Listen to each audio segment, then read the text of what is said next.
ପ୍ରାର୍ଥନା ଏପ୍ରିଲ 3, 1914। ମନେ ହେଉଛି ଯେପରି ମୁଁ ଗୋଟାଏ ନବଜନ୍ମ ଲାଭ କରିଛି। ଅତୀତର ସମସ୍ତ ପନ୍ଥା ନିୟମ ଓ ଅଭ୍ୟାସ ଆଉ ମୋର କୌଣସି କାର୍ଯ୍ୟରେ ଲାଗିବ ନାହିଁ।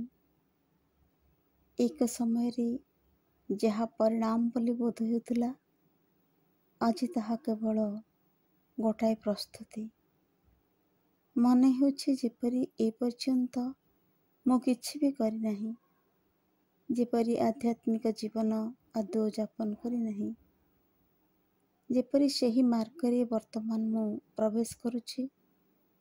ମୋର ମନେ ହେଉଛି ଯେପରି ମୁଁ କିଛି ବି ଜାଣେ ନାହିଁ, କିଛି ବି ପ୍ରକାଶ କରିପାରୁନାହିଁ ଏବଂ ସମସ୍ତ ପ୍ରକାର ଉପଲବ୍ଧି ଏବେ ଆରମ୍ଭ ହେବ।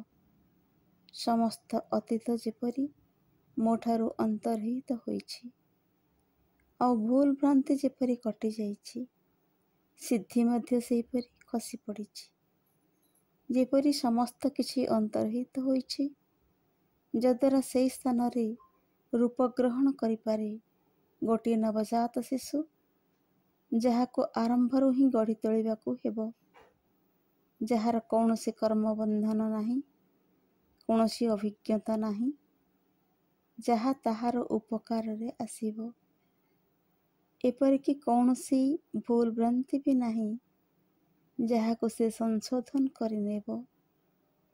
ମୋର ମସ୍ତିଷ୍କ ଶୂନ୍ୟ, କୌଣସି ଜ୍ଞାନ ନାହିଁ, କୌଣସି ନିଶ୍ଚିତ ସିଦ୍ଧାନ୍ତ ନାହିଁ, କୌଣସି ପ୍ରକାର ଅସାର ଚିନ୍ତା ବି ନାହିଁ।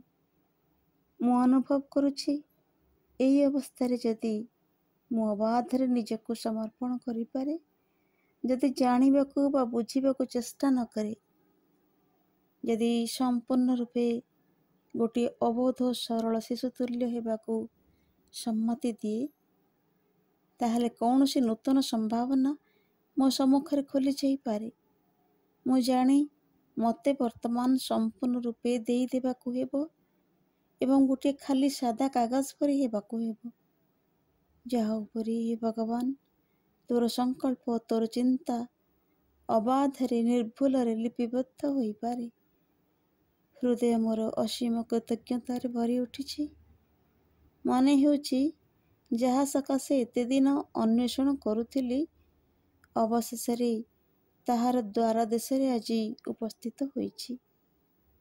ହେ ଭଗବାନ, ମୋତେ ଶୁଦ୍ଧ କର, ନିରହଙ୍କାର କର, ସଞ୍ଜୀବିତ କର ତୋ ଦିବ୍ୟ ପ୍ରେମରେ, ଯଦ୍ୱାରା ସେହି ଦ୍ୱାର ପାର ହୋଇ ଭିତରକୁ ଚିରକାଳ ସକାଶେ ପ୍ରବେଶ କରିପାରେ।